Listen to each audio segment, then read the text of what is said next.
Hello everyone. नमस्कार। मेरा नाम अभिजीत यादव है और आज की वीडियो में हम प्रीवियस ईयर क्वेश्चंस प्रीलिम्स के कैसे सॉल्व कर सकते हैं, इनके बारे में आपको कैसे सोचना है, कैसे इन्हें एनालाइज कर सकते हैं, इसे हम डिटेल में डिस्कस करेंगे। ऑब्वियसली एग्जाम्पल के तौर पे मैं प्रीलिम्स 2020 का जो आई डोंट थिंक कौन सा आई रिमेंबर कौन सा सेट है, बट यूपीएससी की वेबसाइट से जब आप क्वेश्चन पेपर निकालते हो तो उस क्वेश्चन पेपर के पहले 10 सवाल हम उठा के आज की वीडियो में डिस्कस करेंगे। इफ़ रिक्वायर्ड, अगर आपको ये वीडियो पसंद आता है एंड आप चाहते हैं कि मैं और ऐसे क्वेश्चंस डिस्कस करूं कि भैया किस तरीके से इन्हें एनालाइज किया जा सकता है, तो प्लीज़ मुझे कमेंट्स में या ट्विटर या इंस्टाग्राम पे ये बताइए एंड डेफिनेटली इसे हम और लेके आगे चल सकते हैं। सो बिफोर वी बिगिन, ये मेरे बारे में कुछ जानकारी है। जो लोग मुझसे नहीं मिल रहे हैं पहली या पहली बार मिल रहे हैं वो यहाँ देख सकते हैं। क्लैरिफिकेशन के लिए, I am not in any service and let's begin. तो सबसे पहली चीज़ तो हमें ये रियलाइज़ करना है कि भाई पीवाईक्यू आपको क्यों सॉल्व करने पड़ चाहिए, कि भाई प्रीवियस ईयर क्वेश्चंस क्यों ज़रूरी हैं।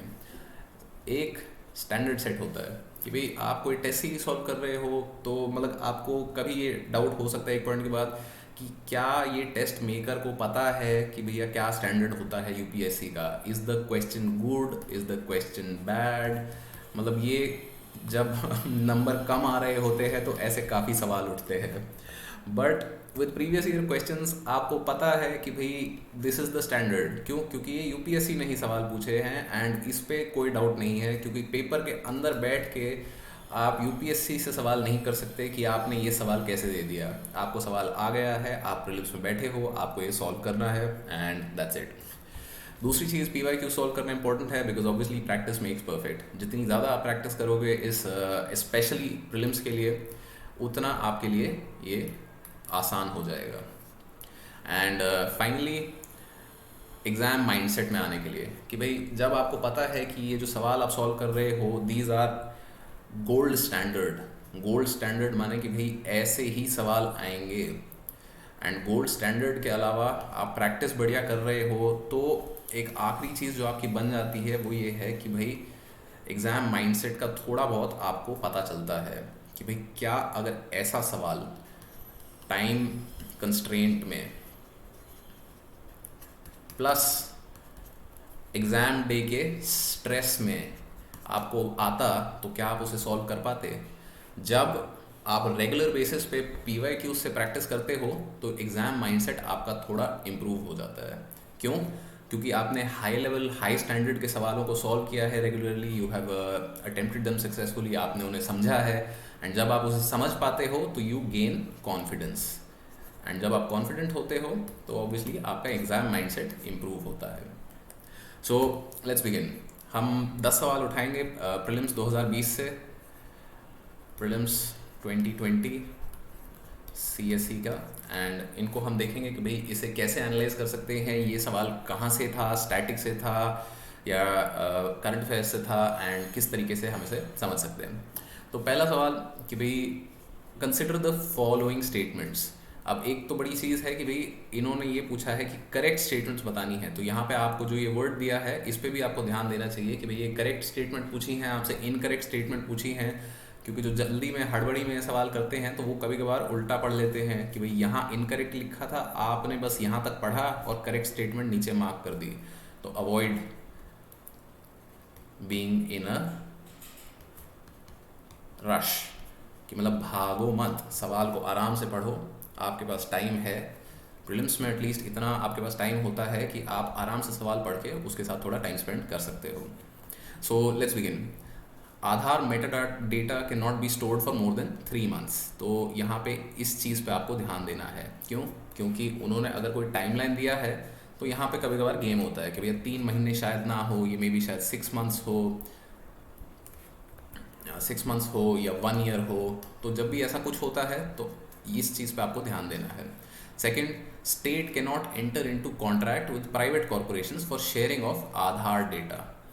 तो ये हमें पता है कि भाई ये जो स्टेटमेंट है हमारी, any contract with private corporation for sharing of data, ये सही लग रही है।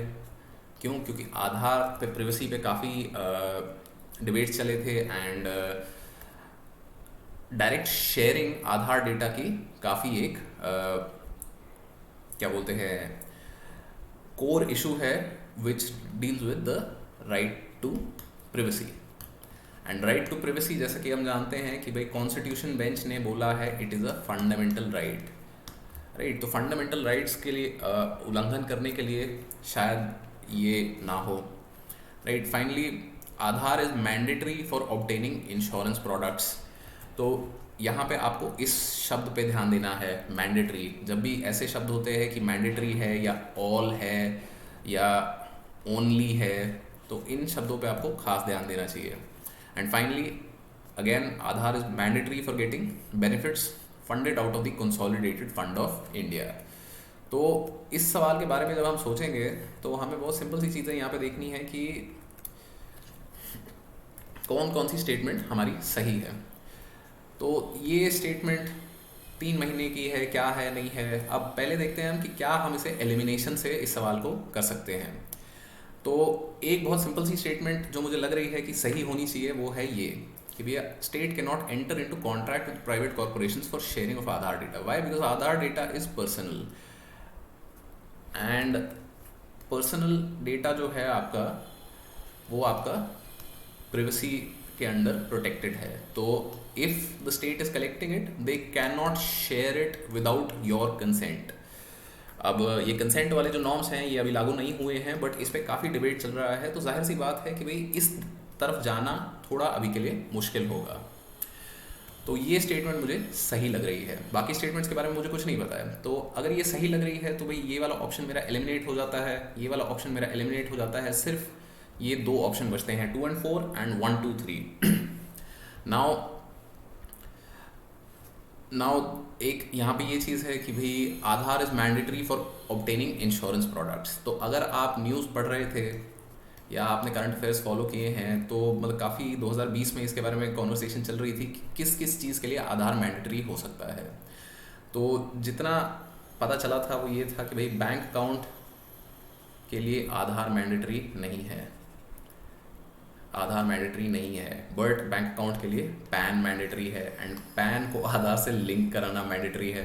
तो इस टाइप की काफ़ी इन्फॉर्मेशन आई थी। उसमें एक ये भी इन्फॉर्मेशन आई थी कि भाई इंश्योरेंस के लिए आपको आधार नहीं चाहिए। तो स्टेटमेंट 3 जो है आपका गलत हो जाता है, और स्टेटमेंट 3 गलत होते ही आपका सही आंसर हो जाता है 2 and 4 ओनली बी, राइट। तो मुझे सिर्फ 2 स्टेटमेंट्स के बारे में इन्फॉर्मेशन थी, मुझे फर्स्ट और फोर्थ स्टेटमेंट्स के बारे में पता भी नहीं है, तो भी मैं इस सवाल को सॉल्व कर सकता हूँ। So this is what means कि आपको MCQ सॉल्व करने के ट्रिक्स आने चाहिए। क्यों? क्योंकि मेरे पास सारी इन्फॉर्मेशन नहीं थी। अब जैसे कि मैंने बोला, अब ये अब अगर एक्चुअली जाके चेक करो, so this is 6 months, but exam में बैठ के क्या आप 6 months पे श्योर हो पाओगे? अगर आपने पढ़ा है एग्जैक्टली तो हाँ मे बी शायद, बट मैंने नहीं पढ़ा था एग्जाम के टाइम पे, मुझे नहीं आइडिया था कि भैया 6 months है, मैं अज्यूम करके चल रहा था कि मे बी शायद 1 month हो। तो डाउट था but I was not sure, but still as I have shown कि इन 2 स्टेटमेंट्स से सिर्फ और सिर्फ आप इस सवाल को सॉल्व कर सकते हो काफ़ी आसानी की तरह, काफ़ी ईजीली, राइट। तो करेक्ट आंसर यहाँ पे हो गया बी। नेक्स्ट क्वेश्चन देखें। तो Rajya Sabha has equal power with Lok Sabha है। This is a very static question. जैसे आधार का पिछला क्वेश्चन जो आया था वो करंट अफेयर्स बेस्ड था completely, this is completely static. अगर आपने पॉलिटी पढ़ी है, अगर आपने पॉलिटी में पार्लियामेंट के बारे में पढ़ा है, आपने पार्लियामेंट में राज्यसभा के बारे में पढ़ा है, तो आपसे ये सवाल बिल्कुल और बिल्कुल बनना चाहिए। इसमें कोई मतलब सोचने वाली बात नहीं है। This is a very simple and straightforward question कि Rajya Sabha has equal powers with Lok Sabha. तो जैसा कि हम जानते हैं कि भाई Rajya Sabha removal of the government में इक्वल पावर नहीं होती है, पैसे के मामले में इक्वल पावर नहीं होती है।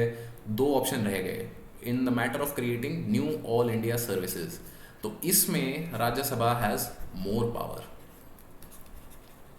तो the only option left is B, amending the constitution. क्यों? क्योंकि जब भी कोई कॉन्स्टिट्यूशनल अमेंडमेंट होता है तो both houses of parliament, Lok Sabha and Rajya Sabha, must pass them separately. और अगर आप न्यूज़ फॉलो कर रहे थे इसमें भी, तो देखो अब जैसे ये स्टैटिक का सवाल है कायदे से, बट न्यूज़ में भी ये रहेगा। क्यों? क्योंकि कॉन्स्टिट्यूशनल अमेंडमेंट्स रिसेंटली काफ़ी सारे हुए हैं। फॉर इंस्टेंस जैसे EWS का रिजर्वेशन के लिए अमेंडमेंट हुआ था, national commission for backward caste बना था। तो these are all constitutional amendments. तो जब भी ये कॉन्स्टिट्यूशनल अमेंडमेंट हुए हैं न्यूज़ में आया होगा कि भाई लोकसभा में पास हो गया, फिर राज्यसभा में पास हो गया, तो अलग अलग ये सारी चीज़ें आपको न्यूज़ में ध्यान देनी है। So a very simple and straightforward question, static से अगर आपने पॉलिटी करी हुई है तो आपका ये सवाल बनना चाहिए। Next question, again this is current. Current क्यों? क्योंकि जब 2020 में कोरोना के लॉकडाउन हो रहे थे, around this time in March, I think एक हफ्ता पहले हमने एनिवर्सरी मनाई है पिछले साल के लॉकडाउन की।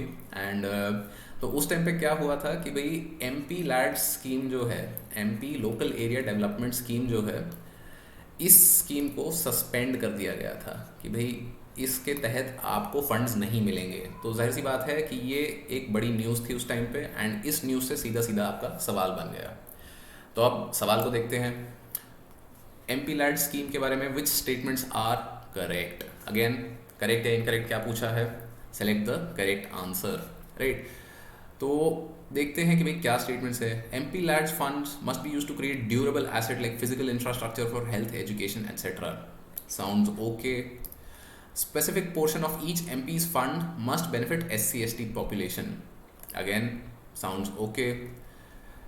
MP large funds are sanctioned yearly on the basis and unused funds cannot be carried over to the next year. अब ये cannot वाली absolute statement है, तो absolute statements को हमेशा डाउट करें। अब एक और चीज़ है कि भाई आपको रोल ओवर फंड्स के बारे में अगर पता है कि भाई क्या होते हैं क्या नहीं होते हैं, तो obviously that will help you in solving this question. Last देखें तो district authority must inspect at least 10% of all works under implementation each year.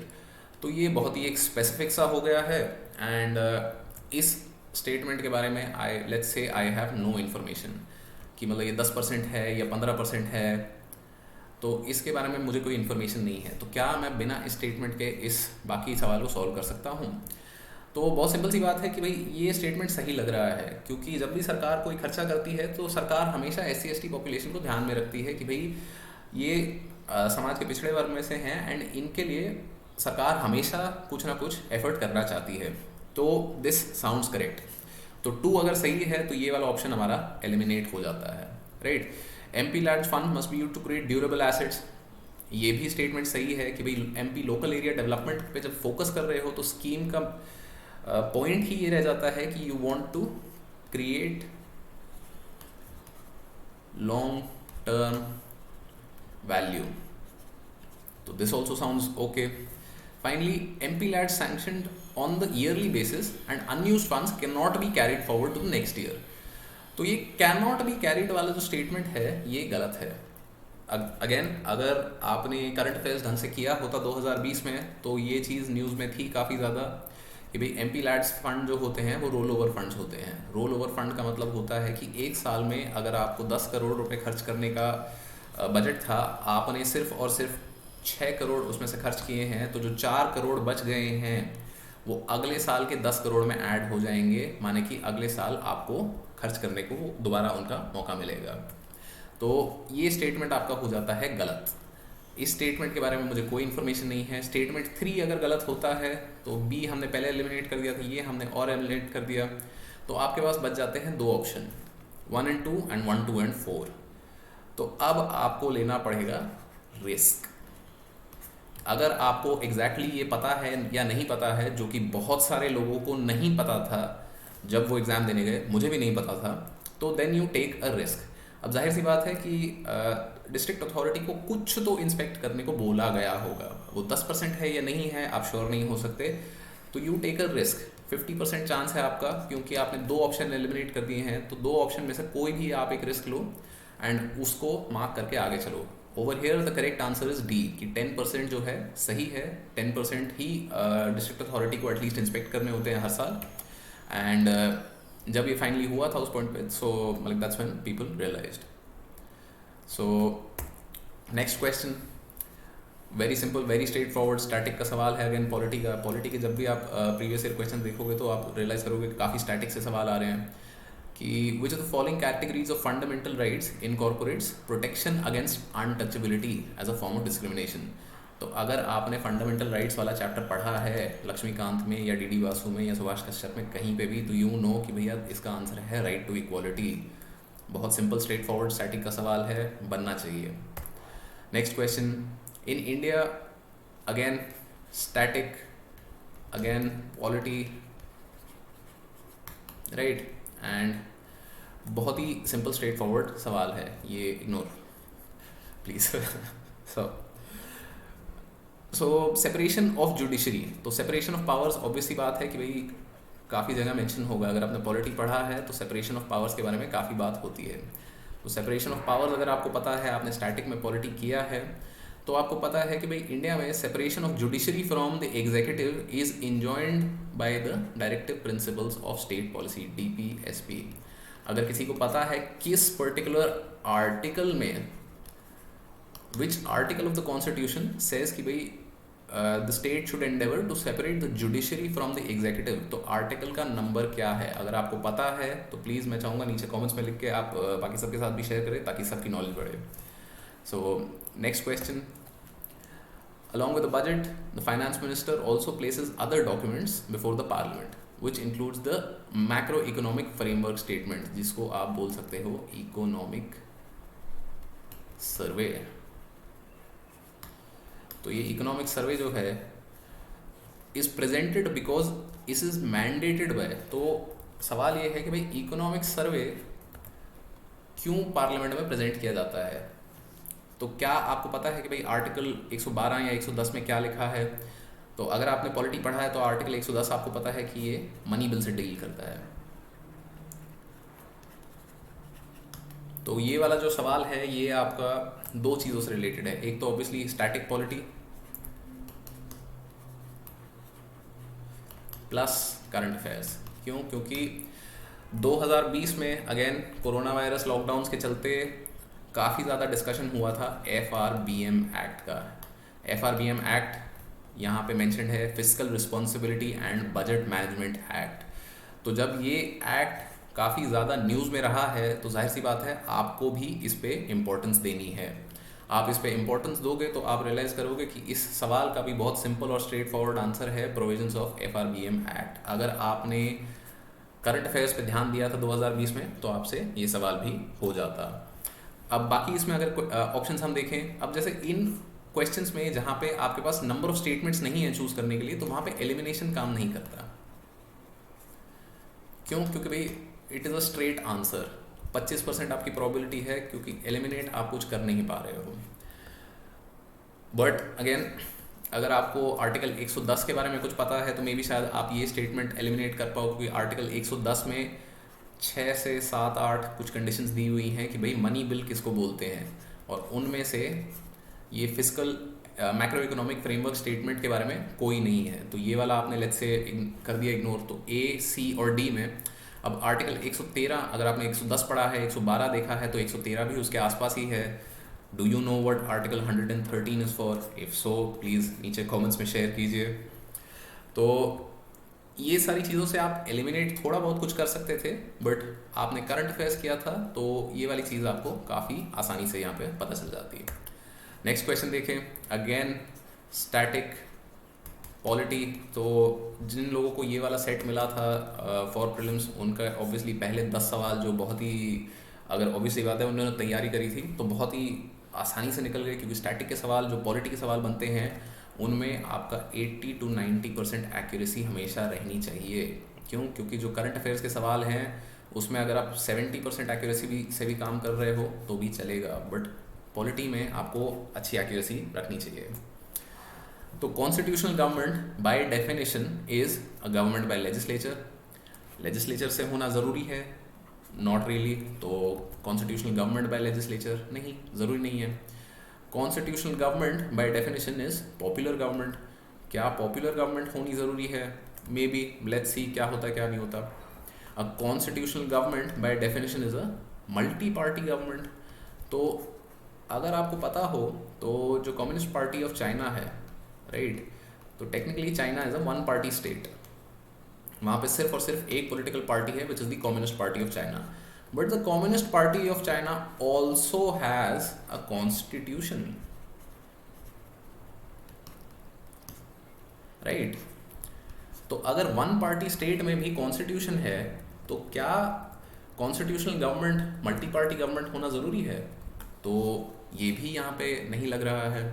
तो हमारे पास दो ऑप्शन रह गए हैं, कि भाई या तो ये पॉपुलर गवर्नमेंट हो सकता है या ये लिमिटेड गवर्नमेंट हो सकता है। अब अगर आपने पॉलिटी पढ़ा है, अगर आपको पॉलिटी के बेसिक्स की अंडरस्टैंडिंग है, तो यू विल नो कॉन्स्टिट्यूशन का मतलब होता है कि there are some rules and guidelines for the government to follow, for the state.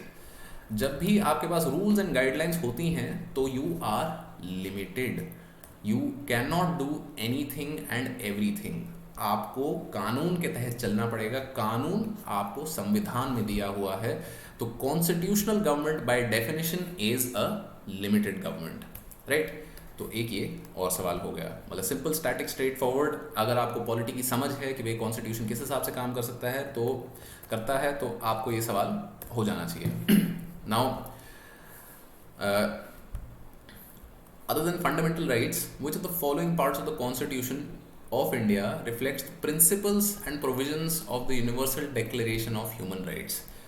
तो universal declaration of human rights क्या है?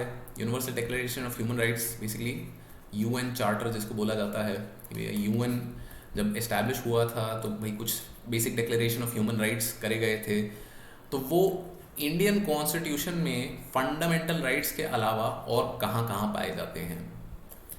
अगेन ये करंट अफेयर्स रिलेटेड सवाल नहीं है, ये स्टैटिक पॉलिटी बेस्ड सवाल है। अगर आपने लक्ष्मीकांत या डीडी बासु या कोई भी स्टैटिक पोर्शन कवर करने के लिए पॉलिटी की किताब करी है तो आपको पता होगा कि भाई प्रीएम्बल में भी पाए जाते हैं। क्यों? क्योंकि अगर आप प्रीएम्बल का स्टेटमेंट देखो तो it is we the people of India having solemnly resolved to constitute India into a sovereign socialist secular democratic republic and to assure to all its people freedom, equality, justice, fraternity। तो ये जो सारी चीज़ें हैं, these are all parts of the universal declaration of human rights। तो preamble में है। Directive principles में आप आओगे तो ऑब्वियसली यहाँ पे बात करी जाती है कि भाई बेसिक राइट्स होने चाहिए हैं, आपका वेलफेयर स्टेट होना चाहिए एंड बेसिक मिनिमम अश्योरेंस होनी चाहिए, तो यहाँ पे भी हैं। नाउ फंडामेंटल ड्यूटीज़ में आप आते हो तो ये भी पार्ट आपका universal declaration of human rights में कुछ इसमें कवर हो जाता है, सारी चीज़ें नहीं बट सम पार्ट्स। तो इस हिसाब से देखो, अगर एलिमिनेशन करने की बात कर रहे थे तो 1 हमें पता है, क्योंकि 1 का अगर आपको स्टेटमेंट याद है तो 1 डेफिनेटली होना चाहिए। 2 हमें पता है क्योंकि 2 में इतनी वाइड वैरायटी ऑफ चीज़ें आती हैं तो 2 डेफिनेटली होना चाहिए। तो आपके पास 2 ऑप्शन रह जाते हैं, 1 and A and D. And A and D में यहाँ पे सही आंसर है डी। तो इसीलिए जब भी आप स्टैटिक कर रहे हो, पॉलिटी कर रहे हो, तो preamble, directive principles of state policy, fundamental duties, that is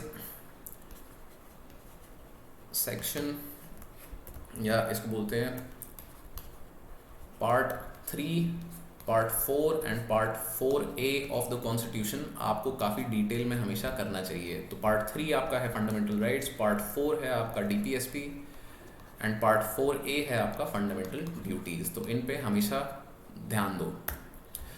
finally next question देखा जाए तो इंडियन लीगल सर्विसेज अथॉरिटी जो कि कौन सी एक्ट के तहत है? नालसा एक्ट के नालसा के तहत बनी हुई है। तो इसको फ्री लीगल सर्विसेज ये किन किन टाइप के सिटीजन्स को प्रोवाइड करती है? क्योंकि ऑब्वियसली बात है कि भाई सबको फ्री लीगल सर्विसेज नहीं मिलती, only those who are needy, जिनको ज़रूरत है उन्हें फ्री लीगल सर्विसेज मिलती है। तो इनमें से अब अगेन जब भी ये ऐसे क्वेश्चंस आते हैं तो elimination becomes a very powerful tool. And यहाँ पे बहुत ही एक सिंपल सी स्टेटमेंट मुझे दिख रही है कि भाई ऑल, कि जैसे अभी थोड़ी देर पहले मैंने आपको बोला था कि भाई जब भी ब्लैंकेट स्टेटमेंट्स होती हैं, ऑल, ओनली, तो इन टाइप को हमेशा डाउट करो। तो बहुत सिंपल सी बात है कि let's say all senior citizens. तो अजीम प्रेम जी का नाम अगर आपने सुना है तो अजीम प्रेम जी जो हैं, he is the chairman of Wipro, he is a billionaire, मतलब हजारों करोड़ के नेटवर्थ है इनका। And he is also 60+।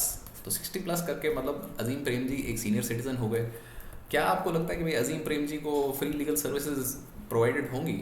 बड़ा डाउट है, राइट। तो सीनियर सिटीजन्स को एलिजिबल होंगे ये, बट उसके अलावा क्राइटेरिया होंगे। तो ऑल जब भी आ जाता है तो मैं बोलूँगा कि भाई ये वाला ऑप्शन तो मैं पहले ही एलिमिनेट करके चलूँगा। तो जब 4 एलिमिनेट हो जाता है तो ये 2 ऑप्शन मेरे एलिमिनेट हो जाते हैं। Now I am only left with A and C. तो ए एंड सी में देख लिया जाए, तो ए एंड सी में आपका है कि भाई person with annual income of less than 1 lakh, transgender with annual income of less than 2 lakh, OBC with annual income of less than 3 lakhs। तो अब इनमें से अगर आपको देखना है या आपको चुनना है किसी में, तो ये एक बहुत ही पावरफुल स्टेटमेंट लग रहा है कि भाई ऑब्वियसली बात है, नंबर्स जब मैं ये पेपर में सॉल्व कर रहा था तो नंबर्स मेरे को डाउट था हमेशा कि भाई मतलब क्या ये 1 लाख है, क्या ये 1.5 है, क्या ये 2 हो सकता है, बट कुछ आपको कॉन्फिडेंट गेस लेके चलने पड़ेंगे। तो हम 2 ये ऑप्शन एलिमिनेट कर चुके हैं, बिकॉज हमने एलिमिनेट किया कि ऑल सीनियर सिटीजन तो नहीं होगा। तो जो 1 और ए और सी में रह गया है उसमें मुझे लग रहा है कि first option looks very likely, कि किसी की अगर 1 लाख रुपए से कम इनकम है तो उसको जाहिर सी बात है कि भाई फ्री लीगल सर्विसेज की रिक्वायरमेंट है, कि भैया they can not hire a lawyer. So definite इन लोगों को मिलना चाहिए। और अगर ए 1 सही है तो ए आपका आंसर हो जाता है, which is also the correct answer in this case. तो इस तरीके से आप इसे सॉल्व कर सकते हैं। Finally last question for today. काफ़ी लंबा आई थिंक ये वीडियो चल चुका है। सो ये आपको कुछ इंटरनेशनल अग्रीमेंट्स दिए गए हैं एंड उनका आपको सब्जेक्ट दिया गया है, एंड आपको करेक्ट मैच कौन सा हुआ है बताना है कि क्या ये और ये और ये और ये सही मैच हैं, अगर नहीं हैं तो कौन से गलत हैं, राइट। तो this is again current affairs, fully and solely current affairs, क्योंकि यहाँ पे कुछ मतलब मेरी शायद एक आध कुछ चीज़ आपको स्टैटिक में आ जाए कि जैसे हेग कन्वेंशन या कुछ ऐसा आप लोग है तो वो मे बी स्टार्टिंग में आ जाए, but this is heavily current affairs. तो अगर आपने करंट अफेयर्स ढंग से किया है तो ये सारी चीज़ें कुछ कुछ आपकी रिसेंटली न्यूज़ में रही होंगी जिसकी वजह से ये यहाँ पे आ रही हैं। तो सबसे पहले तो इम्पोर्टेंट चीज़ें देखो कि भाई कहाँ आप नाम से गेस लगा सकते हो। तो जैसे मुझे इस पॉइंट पे पता था कि भाई तालानोवा डायलॉग जो है, so Talanoa dialogue is actually relating to global climate change. तो ये वाली चीज़ लेट्स से मुझे पता है। तो अगर 3 मेरे पास सही ऑप्शन हो जाता है तो ये एलिमिनेट हो गया एंड ये एलिमिनेट हो गया, राइट। तो 1 and 3, 2, 3, 4 अभी भी मतलब 50% ही चांस है मेरा, मुझे बहुत ज़्यादा इन्फॉर्मेशन नहीं है। बट अब अगर मैं इस पे आऊँ तो हेग कन्वेंशन जो है, Hague convention is also something जो काफ़ी कॉमनली न्यूज़ में रहा था पिछले साल, and this is not related to bio and chemical weapons. तो ये मुझे पता है, मुझे ये नहीं पता कि भैया हेग कन्वेंशन किस चीज़ के बारे में है, मुझे ये पता है कि भाई केमिकल एंड बायोलॉजिकल वेपन्स के लिए तो नहीं है। तो अगर 2 मेरा गलत होता है, 3 मेरा सही होता है, तो अगेन मेरा ऑप्शन सही वाला ऑप्शन बन जाता है सी। सो यहाँ पे आपका आंसर बन जाता है सी। क्यों? क्योंकि हमने बोला कि भाई ये थोड़ी बहुत इन्फॉर्मेशन थी हमें कि भाई ये नहीं है, मुझे नहीं पता कि भाई सही क्या है। If you want the information, obviously Hague convention is about child rights, but during the exam I did not know this. During the exam मुझे लगा कि भाई हेग कन्वेंशन सुना सुना है एंड इसके बारे में अगर होता तो याद रहता, क्योंकि ये वाली जो चीज़ें हैं ये हमेशा न्यूज़ में रहती हैं, ये हमेशा इम्पोर्टेंट रहती हैं।